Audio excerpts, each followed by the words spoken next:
오늘 LA 한인타운 한복판에서 마약에 취한 남성이 난동을 부려 경찰에 체포됐습니다. 입양인 시민권 법안이 의회에서 다시 발의됐지만 통과 가능성은 쉽지 않다는 전망입니다. 시카고의 한 주택에서 폭발로 인한 화재로 70대 남성이 숨진 채 발견됐습니다. LA에서 집을 렌트하는 게 구매하는 것보다 더 저렴하다는 조사 결과가 나왔습니다.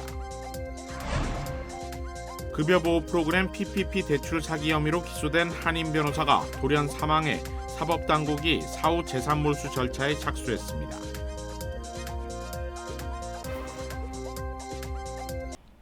시청자 여러분 안녕하십니까? KBS 아메리카 뉴스입니다.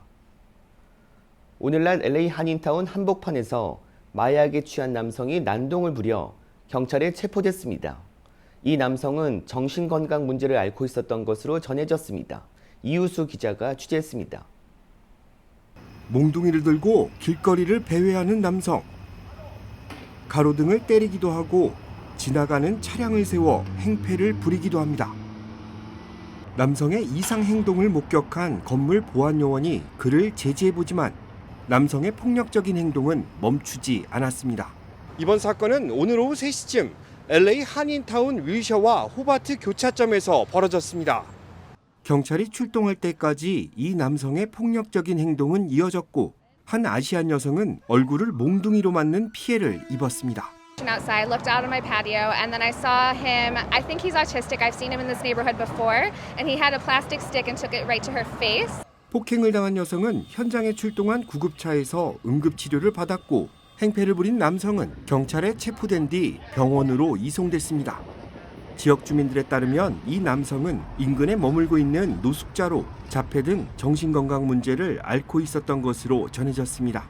Autistic gentleman was given drugs by a Mexican male, and I do have that also on video as well. I don't know if that happened right before this violent attack, let's just say, happened against a female. However, this does speak to what's going on in this neighborhood. 목격자들은 오늘 경찰에 체포된 노숙인은 며칠 전부터 성폭행을 당한 것으로 추정되는 이상 행동을 보였다고 전했습니다. 정신건강 문제를 겪고 있는 노숙인들이 법의 사각지대에 방치되면서 크고 작은 문제들이 반복되고 있습니다. KBS 뉴스 이우수입니다. 미국에 입양됐지만 시민권이 없는 사람들에게 시민권을 부여하는 법안이 미국 의회에서 다시 발의됐죠. 법안 발의 의미와 통과 가능성, 윤범수 기자가 보도합니다. 2024 입양인 시민권 법안.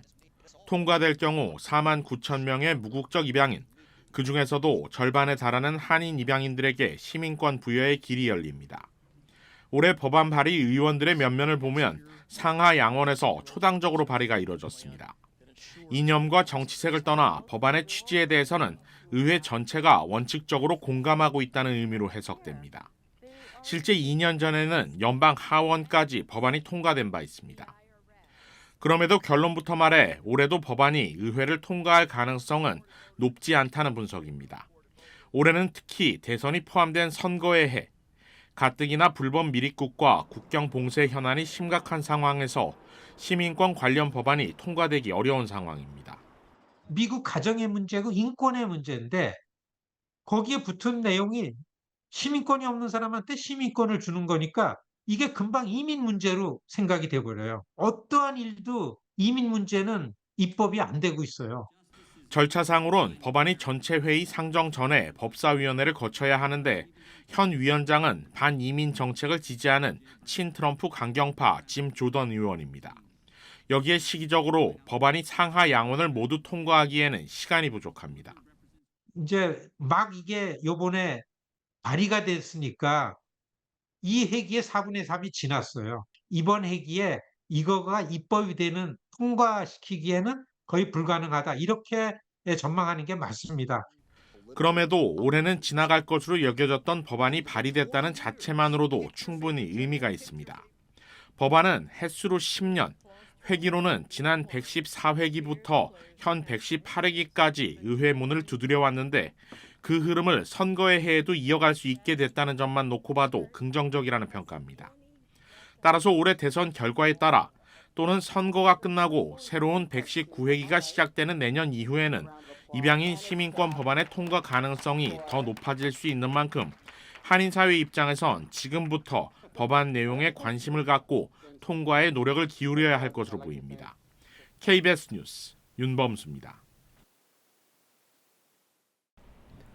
어젯밤 시카고에서 갑자기 주택이 폭발하는 사고가 발생했습니다. 현장에서는 70대 남성의 시신이 발견됐는데 정확한 사고 원인은 아직 밝혀지지 않았습니다. 보도에 이유수 기자입니다. 농구를 하던 어린이들이 강한 폭발음을 듣고 놀라 도망칩니다. 이 사고는 어제 저녁 8시 28분쯤 일리노이주 시카고 취리 호수 인근에 자리한 주택에서 발생했는데 폭발로 시작된 불길은 순식간에 번져나갔습니다. 신고를 받은 소방대원들은 현장에 도착해 진화에 나섰는데 화재가 발생한 장소에 소화전이 없어 불길을 잡는 데는 오랜 시간이 걸렸습니다. Our first priority was to check the houses around the house on fire to make sure all of the residents were accounted for, which they were. And we then deployed hose lines to the neighboring houses to prevent them from catching on fire. 소방대원들은 밤샘 진화에 나섰고 화재가 발생한 주택 내부에서 한 구의 시신을 발견했다고 밝혔습니다.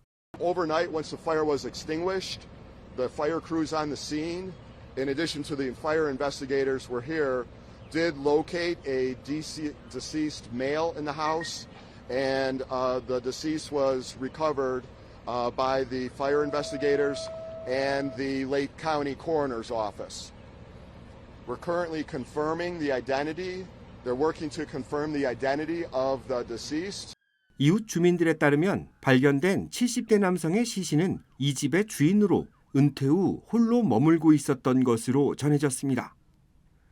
소방당국은 이번 화재로 인한 추가 사상자는 발견되지 않았으며 화재 진압에 투입된 소방대원들 역시 부상을 입지 않았다고 밝혔습니다. 관계당국은 주택 폭발 원인에 대해 조사를 벌이고 있지만 아직까지 구체적인 사유가 파악되지는 않았다고 밝혔습니다. KBS 뉴스 이우수입니다. LA에서 집을 렌트하는 게 구매하는 것보다 매월 약 $1,400를 절약할 수 있다는 조사 결과가 나왔습니다. 주택 렌트비와 구매 비용이 가장 큰 격차를 보인 도시 1위는 버클리, 2위 샌프란시스코, 오클랜드가 그 뒤를 이었습니다. 버클리와 샌프란시스코는 주택 구입 월 평균 모기지 납부 금액이 $4,000를 넘지만 버클리 지역 월 렌트비 평균 금액은 $2,009로 집을 렌트하는 것이 구입하는 것보다 절반 정도 절약할 수 있는 것으로 나타났습니다.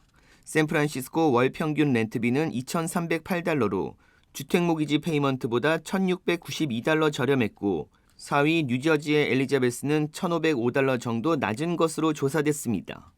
글렌데일, 파세데나, LA 등은 5, 6, 7위를 보였는데 글렌데일은 월 평균 렌트비가 $2,009로 주택 구입 비용 월 모기지 $3,512보다 $1,503 낮았고 파세데나는 $1,472 차이를 보였습니다.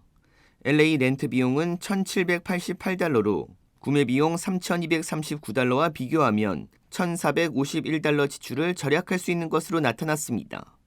반면 렌트비가 주택 구입 모기지보다 비싼 지역도 발표됐는데 1위 애리조나 서플라이즈 지역은 월 렌트비 평균 금액이 $2,064로 주택 구입 월 평균 모기지 페이먼트 $1,696보다 $368 비싼 것으로 나타났습니다. 2위 애리조나 산탄밸리, 플로리다 르아이에이커 등의 도시가 뒤를 이었는데 렌트보다 집을 사서 절약할 수 있는 금액은 $146에서 $277 정도로 조사됐습니다.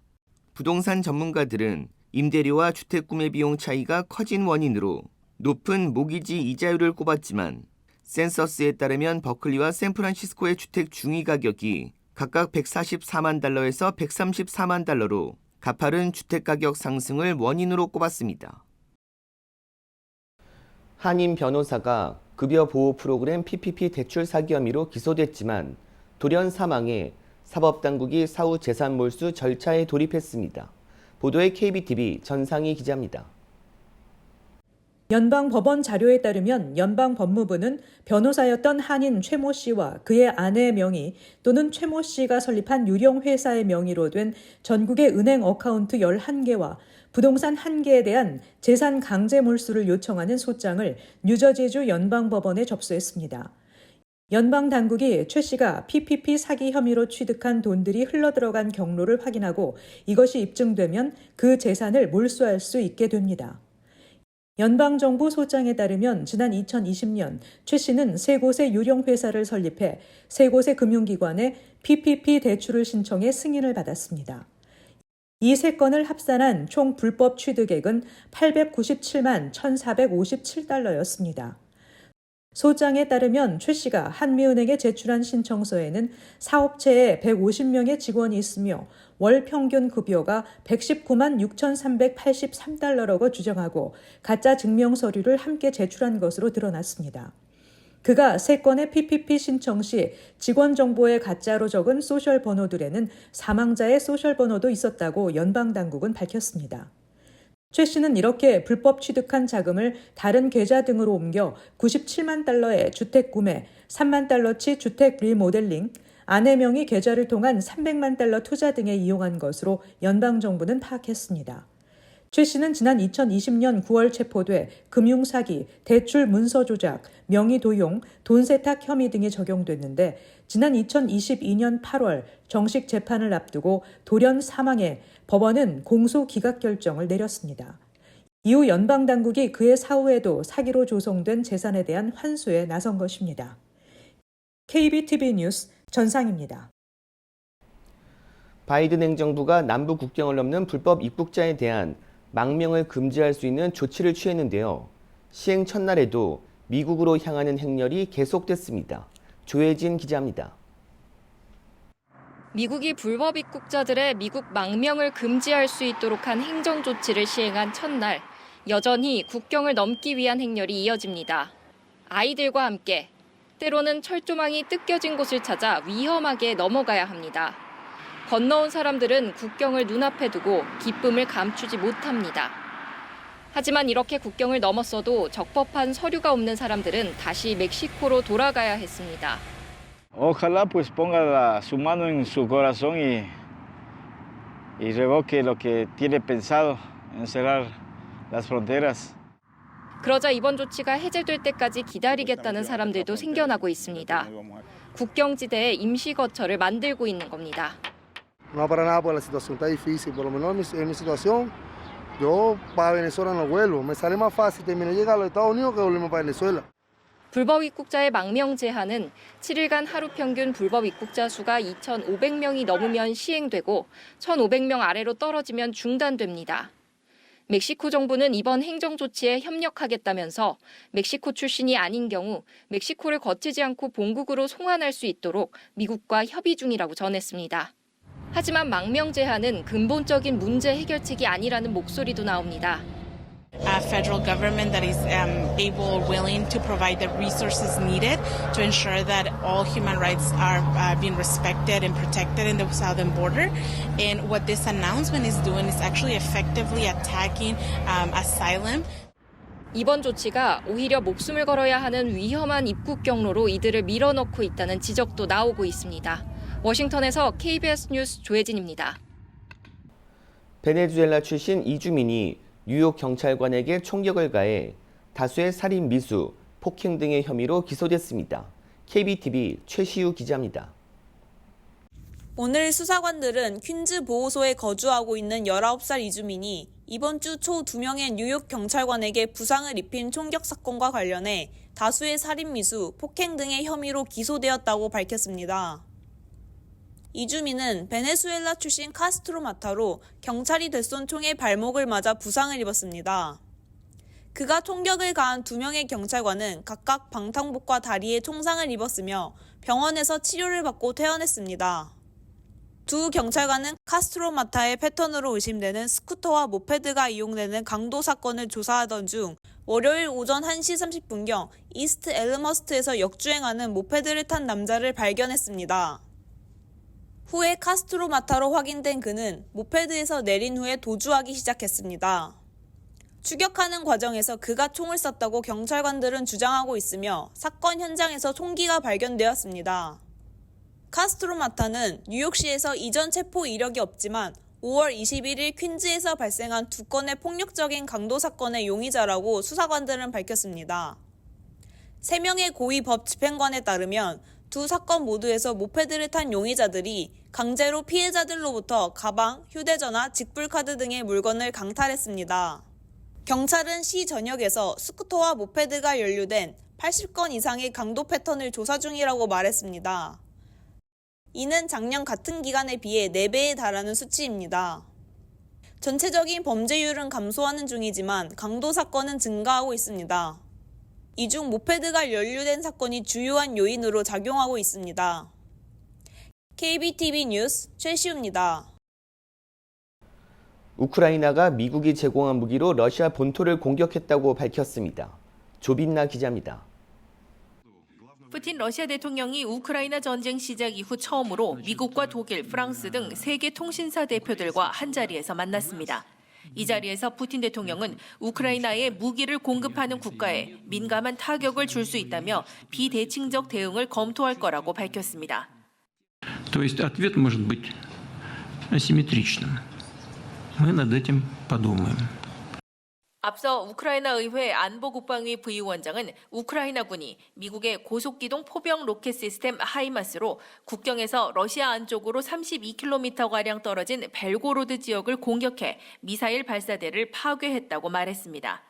미국이 하르키우 인근 방어에 한해 미국 무기로 러시아 본토 타격을 일부 허용한 이후 우크라이나가 확인한 첫 공격 사례입니다.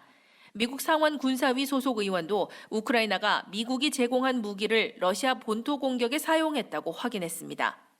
러시아가 치명적인 결과를 가져올 수 있다며 거듭 경고하고 있지만 우크라이나는 서방 지원 무기에 러시아 영토 타격 범위 확대를 요구하고 있습니다. 때문에 유럽에서 다음 주까지 이어지는 서방 정상들이 회동에서 나올 우크라이나 지원 논의 결과에 관심이 쏠립니다. 바이든 미 대통령과 젤렌스키 우크라이나 대통령은 연쇄 회담도 예정돼 있습니다. And they need a continued flow of weaponry, which we are going to supply to them. 이런 가운데 푸틴 대통령은 한국이 우크라이나에 무기를 직접 공급하지 않는 점을 높이 평가한다며 양국 관계가 악화하지 않길 매우 희망한다고 밝혔습니다. 베를린에서 KBS 뉴스 조빈나입니다. 보잉사의 유인 우주선 스타라이너가 첫 시험 비행 발사에 성공했습니다. 보도에 박일중 기자입니다. 3, 2, 1, ignition. 현지 시각 오전 10시 52분 보잉사의 스타라이너 캡슐을 실은 아틀라스5 로켓이 하늘로 향합니다. 2분가량 지난 뒤 로켓을 지상에서 떠나게 했던 1단 엔진이 분리됩니다. The second stage's two Centaur engines have ignited to continue pushing Starliner into space, fueled by liquid hydrogen and liquid oxygen. 이후 센토 엔진과도 분리되면서 궤도 비행을 시작한 스타라이너는 미국 시간으로 내일 국제우주정거장에 도착하게 됩니다. 스타라이너에는 미 항공우주국 나사 소속 우주비행사 2명이 타고 있는데 이들은 8일간 국제우주정거장에 머문 뒤 지구로 돌아옵니다. And Sonny and I are honored to share this dream of spaceflight with each and every one of you. 이번 스타라이너 캡슐 발사는 2번의 발사 연기 끝에 성공한 것입니다. 무인 시험 비행을 한 지도 2년이 지난 시점입니다. 2014년 보잉과 함께 나사와 계약을 맺었던 스페이스X는 이미 2020년 유인 시험 비행을 마치고 나사의 수송 임무를 수행해왔습니다. 스타라이너가 우주인 귀환까지 최종 성공하면 스페이스X의 트루 드래건과 경쟁 체제를 갖추게 될 가능성이 커지게 됩니다. 발사체 경쟁에서 한 발 앞서고 있는 스페이스X는 미국 시간으로 내일 화성 탐사를 위한 스타쉽 발사체의 4번째 시험에 나설 예정입니다. 뉴욕에서 KBS 뉴스 박일중입니다. 샌프란시스코 총영사관에서 이현정 작가의 작품 전시회가 개막했습니다. 이현정 작가의 나의 기억, 생각을 바라본다 작품전이 샌프란시스코 총영사관 1층 리셉션홀에서 개최됐습니다. 전시 행사에는 임정택 샌프란시스코 총영사와 관람객들이 함께 흙묵, 잉크, 아크릴을 활용한 베이 지역의 도시와 자연을 표현한 이현정 작가의 작품 18점을 관람했습니다. 이번 작품전은 샌프란시스코 총영사관이 2018년부터 시작한 공관 문화 공관화 사업의 23번째 전시회입니다. 샌프란시스코 총영사관은 오는 7월 3일까지 열리는 이번 전시회에 많은 한인들의 방문을 기대했습니다.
KBS 아메리카 뉴스 마칩니다. 시청해 주셔서 고맙습니다.